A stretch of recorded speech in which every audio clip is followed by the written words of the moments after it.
hello friends की खबर आपनालोকৰ निश्चय ভালে আছে আজি এটা নতুন ভিডিও লৈ আনিছো আপোনালোকৰ ওচৰত আৰু আজিৰ ভিডিওটো দেখুৱাব লৈ গৈছো কলডিলৰ ৰেচিপি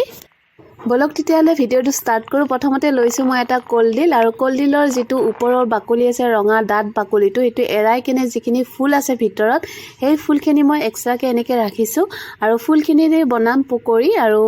বাকি কলডিলৰ ভিতৰৰ অংশখিনিৰে বনাম ভাজি তো দেখুৱাই আছো ভিডিওটো শেষলৈকে চাই থাকিব সকলোৱে জানে কলডিল কেনেকৈ এৰাই তথাপি মই দেখুৱাই দিছো আৰু জুনে জুনে নাজানে তেওঁলোকৰ কাৰণে সুবিধা হ'ব তাৰ কাৰণে মই ভিডিওটোত অলপ দেখুৱাই দিছো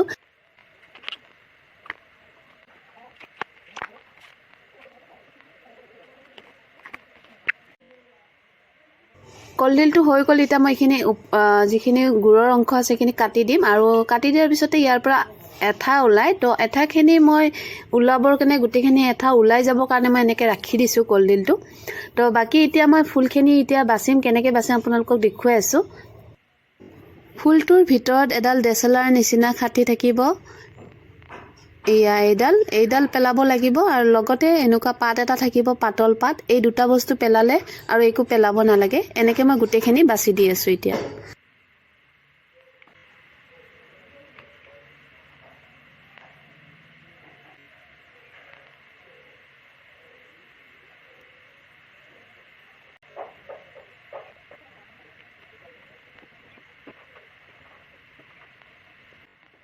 আৰু কলডিলটো যে এনেকৈ ৰাখি থৈ দিছিলো আঠাবোৰ উলাবৰ কাৰণে ইয়া আঠাবোৰ উলাই গল ইয়া দেখিছে আপোনালোকে গুটে আঠাখিনি উলাই গৈছে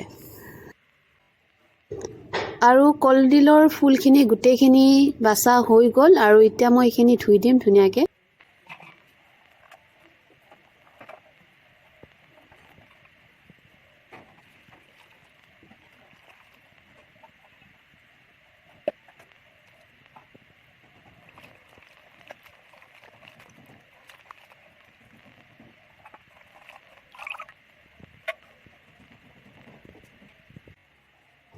আৰু কলডিলটো ধুই দিম যেহেতু কলডিলটো মই বইল কৰি নবনাও ডাইৰেক্টলি কাটি কেনে বনাম সেইকাৰণে অলপমান ধুই লৈছো কলডিলটো এনেটো লেটাৰা নাথাকে কলডিলত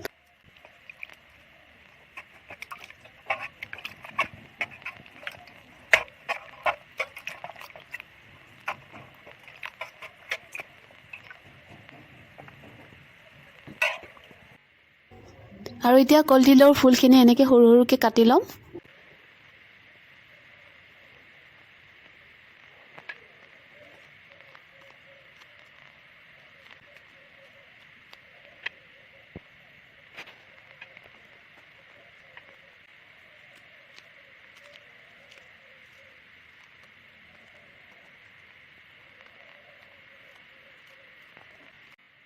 কলডিলখিনি কাটা হৈ গল আৰু লগতে কলডিলৰ ফুলখিনিও কাটা হৈ গল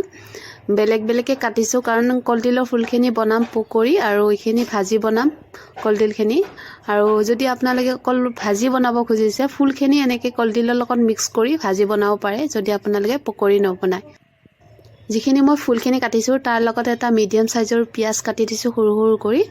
আৰু 2 চামুচ মই বেসন দিছো ইয়াতে জলকীয়াৰ গুৰি আধা চামুচ নিমখ আধা চামুচ আৰু ৰংগুৰা আধা চামুচ এইখিনি এটা মিক্স কৰি দিম ধুনিয়াকৈ মিক্স কৰাৰ পিছত অলপমান পানী দি দিছো ইয়াতে মছলাখিনি যাতে মিক্স হৈ যায় এইখিনি ধুনিয়াকৈ মিক্স হৈ গল তাৰ পিছতে এনেকৈ সৰু সৰু বল কৰি লৈছো এনেকৈ সৰু সৰু সাইজৰ ইমানটো সাইজৰ হলে হৈ যায় ধুনিয়াকৈ ফ্ৰাই হৈ যাব ইমান সাইজৰ কৰিলে তো গুটেখিনি মই এটা এটাকে কৰি লম ৰেডি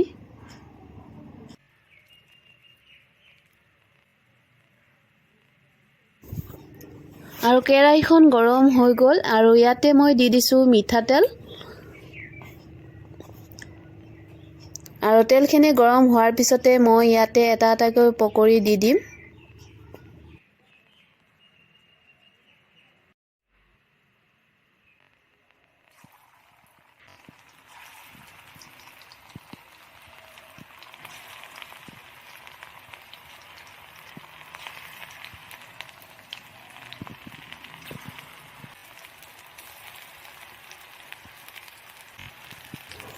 আৰু এক সাইড হোৱাৰ লগে লগে এইখিনি মই উল্টাই দি দিম প্ৰথমতে এক সাইডটো হ'ব দিছো আৰু এতিয়া এক সাইডটো হৈ গ'ল এইখিনি চাব পাৰে আপোনালোকে কালাৰটো চাব পাৰে কি ধুনীয়া কালাৰ হৈছে ইয়াতে আৰু জুইটো একেবাৰে কম দি থৈ দিছিলো মই কম জুইতে ধুনীয়া হয় ভিতৰলৈকে সিজি যায় বস্তুটো কেঁচা নাথাকে যদি বেছি জুইতে পটককে জ্বলি যায় কিন্তু ভিতৰখিনি কেঁচা হৈ থাকে সেই কাৰণে কম জুইত দিব লাগে কম জুইত দিলে ধুনীয়া ফ্ৰাই হৈ যায়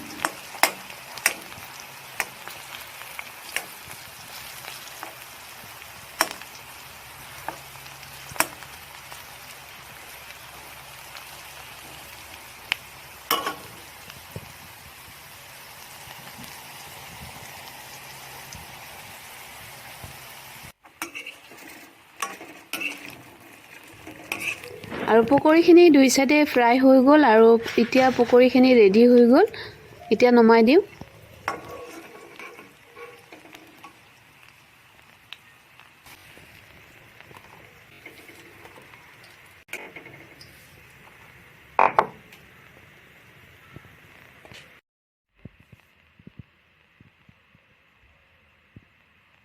আৰু পকৰী ৰেডি হৈ গৈছে আপোনালোকক মই দেখুৱাই আছো ফালি কেনে দেখুৱাইছে ভিতৰ ফালে কেনেকুৱা হৈছে আৰু ভিতৰ ফালে চাব পাৰে ধুনীয়াকে ফ্ৰাই হৈ গৈছে আৰু খাবলৈ বহুত টেষ্টি হৈছে আপোনালোকে এবাৰ ঘৰত বনাই এনেকে ধৰণে খাই চাবচোন আৰু শৰ্ট কাটিংত একদম শৰ্ট কাটিংত দেখুৱাই আছো কলডিল ভাজি কেনেকে বনাই আৰু প্ৰথমতে লৈছো মই পিয়াজ এটা সৰু মিডিয়াম সাইজৰ আৰু আলু তিনিটা সৰু সৰু কাটি লৈছো আৰু লৈছো জলকীয়া দুটা আৰু তেজপাত আৰু লগতে লৈছো জিৰাৰ গুৰি ধনিয়াৰ গুৰি আৰু অকমান জলকীয়াৰ গুৰি লৈছো এইখিনিয়ে বেছি মছলা দিয়া নাই এইখিনিয়ে মছলা দি আজি কলডিল ভাজি একদম শৰ্টকাটত বনাই দেখুৱাই আছো আৰু এতিয়া তেলখিনি গৰম হৈ গ'ল লগতে মই দি আছো প্ৰথমতে তেজপাত আৰু জলকীয়া দি দিম আৰু পিয়াজখিনি এতিয়া ইয়াত দি দিম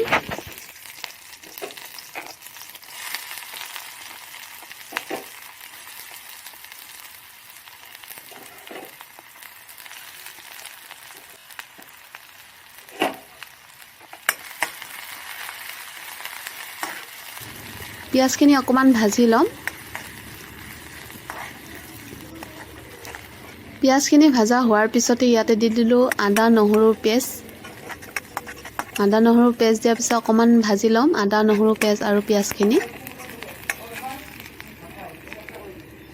তাৰ পিছত মছলাখিনি দি দিম ইয়াতে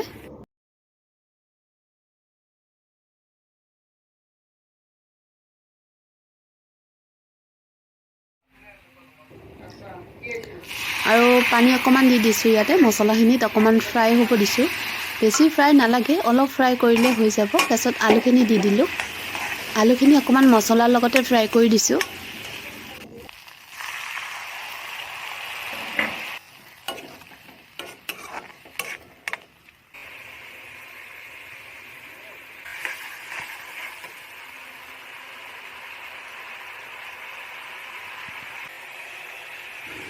আৰু আলু আৰু মছলাখিনি ফ্ৰাই হোৱাৰ পিছতে অলপমান তাৰ পিছতে মই এইখিনি দি দিছো কলডিলখিনি আৰু ইয়াতে কলডিলখিনি দিয়াৰ পিছতে মিক্স কৰি দিছো মছলাৰ লগতে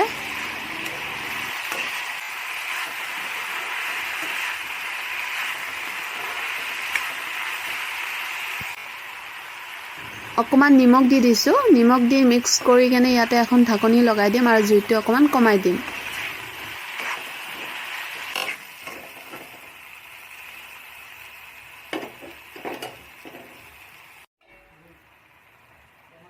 15 মিনিট মান এনেকে ঢাকনি দি ঢাকি ৰাখিম 15 মিনিট হোৱাৰ পিছতে ঢাকনি গুচাই এনেকে অকমান লৰাই দিম আলুখিনি ভালদৰে সিজা নাই আৰু কলডিলখিনি অকমান ভালদৰে সিজিব লাগিব কাৰণ মই কলডিলখিনি ডাইৰেক্ট বনাইছো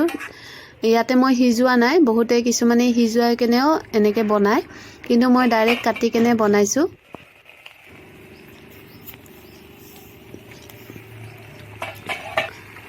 তো সময় লাগিব যেহেতু মই কলডিলখিনি ডাইৰেক্ট কাটি বনাইছো বইল কৰি বনোৱা নাই বইল কৰি বনালে সোনকালে হয়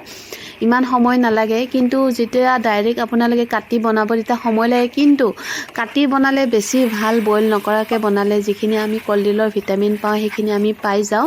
কিন্তু বইল কৰি বনালে সেই ভিটামিনটো আমি নাপাওঁ আৰু সকলোৱে জানে কলডিলৰ আমাৰ স্বাস্থ্যৰ কাৰণে কলডিল কিমান ভাল তো সেইকাৰণে মাজে মাজে কলডিল খাব লাগে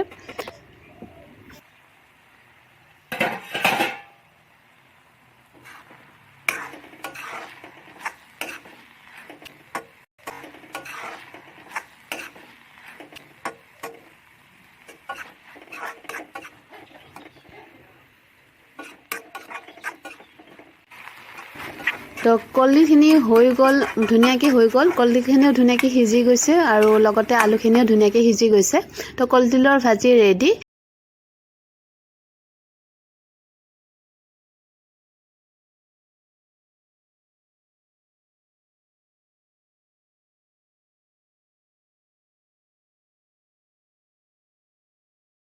এইখিনি আছিলে আজি কলডিলৰ ৰেচিপিটো চাই আপোনালোকে কেনেকুৱা পালে যদি ভাল পালে কমেণ্ট কৰি জনাই দিব